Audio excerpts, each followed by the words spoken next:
As global trade dynamics continue to shift, Canada finds itself once again at the center of cross-border tensions, this time reignited by renewed tariff threats from U.S. President Donald Trump.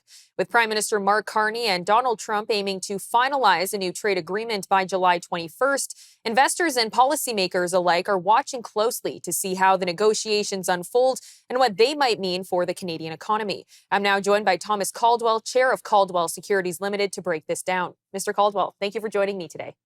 Thank you, Theresa. So it's been a pretty turbulent few months, to say the least. How have Trump's tariff threats on Canadian goods impacted investor confidence in Canadian markets overall? Well, let me break that into two parts. The stock market in Canada has been fairly robust, but because remember, we're a fairly narrow market.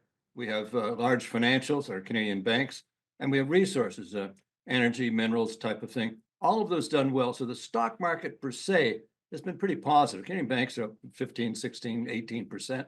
The real challenge still remains external money coming into Canada to fund projects, to fund development. And that's at a pretty low ebb. And that's been the case for almost 10 years as we've had very serious anti-growth policies in place. So it's going to take a while before we become the destination of choice for international money. But I think we can get there. I think we can do that. And with Trump's announcement over the weekend of him pausing all trade talks with Canada due to the digital services tax, is it just the beginning of a longer period of volatility? No, he's just a joy to debate with. You know, he's intimidator, he's insulting, he's threatening. That's his style. We put a tax on revenues for a sales tax on some of the tech companies, which are, of course, his darlings because they supported him. That is the Yahoos, the Googles, etc. And then as soon as we did that, he said he's breaking off all discussions with us, not going to discuss anything anymore. He's just going to let us know what tariffs are. And then, of course, Mark Carney has come back and said, okay, maybe we made a mistake there. We'll back that up. Let's forget about that, take it off the table, and let's begin negotiations. So we're going back to negotiations. So he got a win there. He got a win on defense spending, and he got this win as well. So I imagine then now it comes down to negotiations. He seems to be pretty firm, though, on this aluminum, steel, and auto tariff business. So I don't. It'll be interesting to see if we can negotiate that down.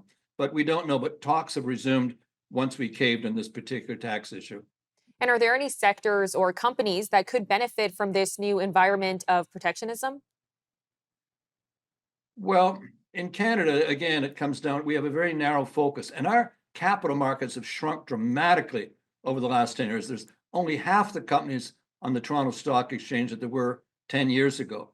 There is no money for equity financing for junior companies, for public IPOs. I think the Toronto Stock Exchange has done one initial public offering per year for the last couple of years. That's insane. That's recession. That's depression type financing. So our capital markets have been pretty seriously damaged by some of the historical policies we've had.